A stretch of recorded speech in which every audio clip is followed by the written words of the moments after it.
So I was asked recently to record my testimony. So I'm about to tell you guys where I started from and how I came to know Christ. Um, when I tell my testimony, I usually start way back in my childhood. Um, I was born to a single mother. My father wanted nothing to do with me and asked my mother to have an abortion and married another girl that he had pregnant the same time as my mom. Um, and it was a hard life. I'm glad my mom chose to have me, otherwise I wouldn't be here.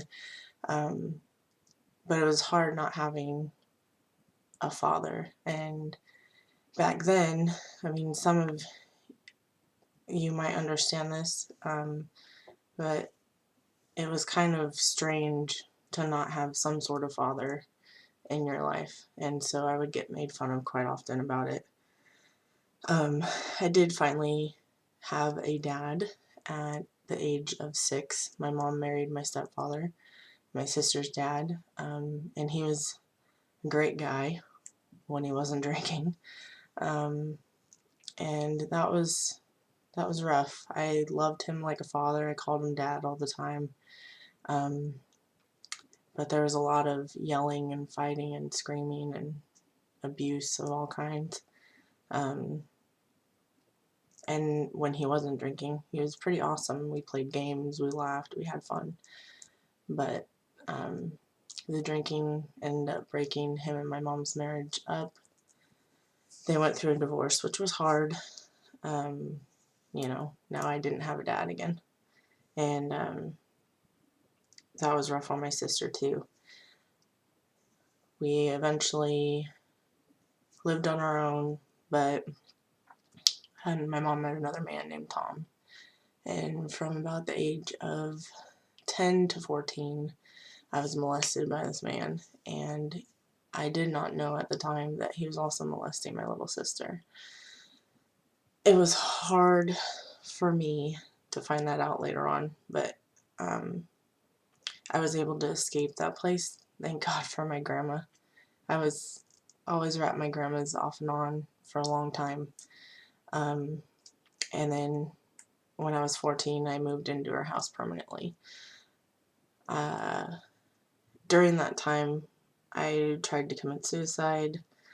I was looking for attention from any boy that would give me attention. It was like a necessity to have somebody pay attention to me.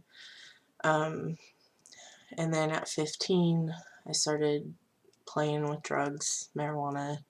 Nothing really rough, but it was around that time too that I started drinking.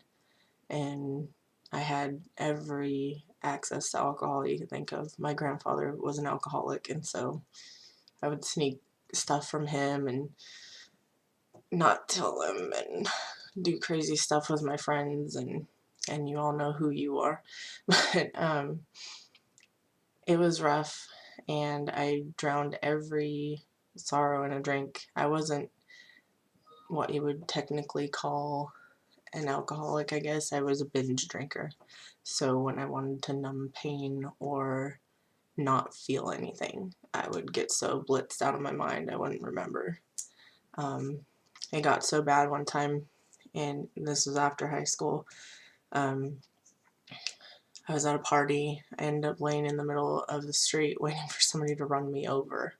And my best friend just happened to be driving down the street at that moment and picked me up out of the road, drove me to her house, washed me and my pager, but saved my life that night. And she's another person I thank God for. But during all that time, the hardest thing was the pain. I was mad at my mom because she chose our molester over us. And I just was so angry because I didn't have my mom or my dad. And there was so much pent-up emotion that it was really rough. And on top of all that, I had been going to church since I was gosh, a baby pretty much. But when I was going to church, especially at the time from 10 to 14, I was still being molested. I was still being abused. I was still being told I was nothing, and I didn't see Jesus at my house. And so it was really tough for me to believe in this God that everybody was talking about. And I eventually just had nothing to do with it, and I turned Wiccan because it sounded good at the time. Like I could control my own destiny and make choices for myself and make everything work out for myself, and I honestly found out that that does not work. I met my husband when I was 18, and he saved me from an abusive relationship. Another God intervention that I didn't see till long afterwards, but we were 19 when we got married. We wanted to have a family right away. And right after we got married, I had found out that I had PCOS, and they had told me, you're never going to have kids, and that tore me up, like, really bad. I went through a long battle of depression, and we tried for 5 years to have a kid, and we hit so many roadblocks. It was so rough, and that's all we wanted was a family. That's all I wanted was a family. So we went through a lot, and I was talking to people online. I had an online addiction in chat rooms and stuff, and then we split up for about 2 weeks in February of 2003, or no, 2004, and he went to a church and got saved, called me up and said, you have to hear all about this church. And at the time I was down in Florida thinking I'm going to live my life down there. And he said, you know, I love you, and I'm going to let you make your own decisions, but you just know that I care about you. And I just felt like I wasn't supposed to leave. So I came back to California, and we got back together 2 weeks later. He begged me to come see him play drums at church, and mind you, this was a day after I tried to OD. So I was just like, yeah, whatever. And I went to church that next day, and it blew my mind. I can't even explain it. I saw God that day, and it changed my life forever. And I'm not going to tell you that it got easy after that, because it really didn't. But I knew God was real, because 3 months later, I got pregnant with my son, and he was a miracle. And I'm sorry, I'm going to cry, but all the time people told me it was never going to happen.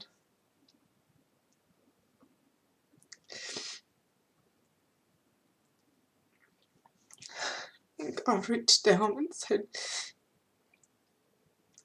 I make your destiny, no one else. And you can't, that's not something you can just bottle up and give to people, but I wish it was. And so after my son, I was blessed. I was so blessed. And for a couple of years, I was really so excited to just have a baby and be mom and wife, and I did really well. I didn't have to battle depression much, and I was doing so good. And we had planned to work with youth in Elk Grove and all this stuff, and I mean, we had big plans, but God changed those after I had my son. We moved a couple times. My husband tried to start a business, didn't work out, but we eventually came around. My husband got a good job, and we had my daughter 18 months later. I found out I was pregnant again, and what a blessing that was. When she was born, we cried because we could have lost her, because she had a knot in her cord, and the doctors said we were lucky when they took her out in the OR. And I just thank God every day for those two, my walking miracles, I call them all the time. But after my daughter, I suffered from postpartum depression, and I didn't know it for the longest time. And I almost lost my marriage over it. It was really rough. Our church had broke down, not for any real reason, but it was just, funds, whatever. And so I went back to old habits. I was coping by drinking, smoking, talking to people I didn't need to be talking to, trying to find some self-worth from something else. And I knew I was in a bad place, but it was like somebody else was steering my body. It was so hard to describe, but I never let go of God. I believed Him in Him the whole time I was going through that, but it was just so hard. It was like one of the desert moments of my life. And me and my husband were split up for 6 months, and it was so rough. At that time, I was raped. I found out my mom had terminal cancer, and I just had like the roughest time. And then October 2008, October 12th, I got in a car accident that nearly took my life. And it took me about a month to really realize I was messing stuff up, because God got a whole month to deal with me by myself, because my husband had the kids because I couldn't take care of them. And God said, "What are you doing? All you've wanted your whole life is a family, and you're sitting here alone with nothing." And that day I woke up and I called my husband and I said, "Can we try and work this out? Because I can't do it."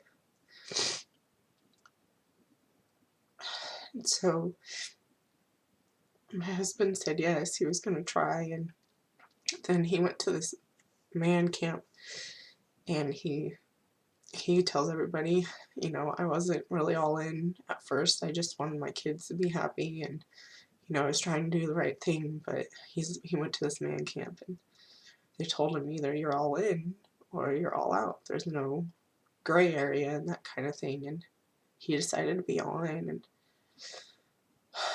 ever since then it's been so different.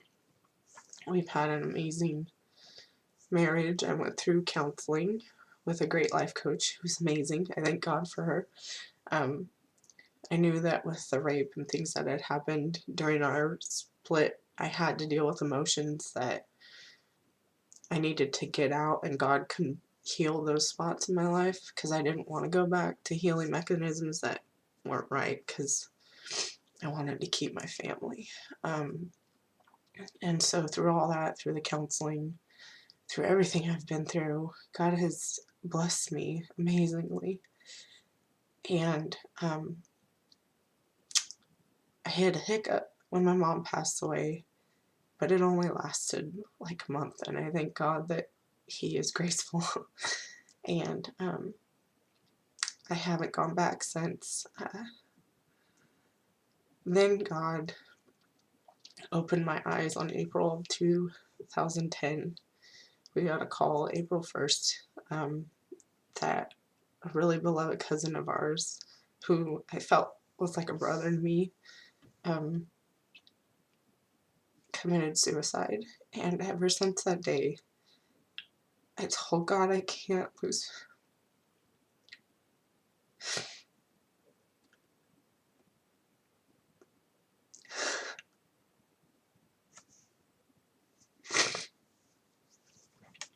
I can't lose any more people. Not by the devil's hands. And so God placed on my heart that I needed to run a suicide prevention ministry. Sorry, I'm crying. But ever since then, we've got calls for people who are just hurting, going through it, and need hope and someone to care.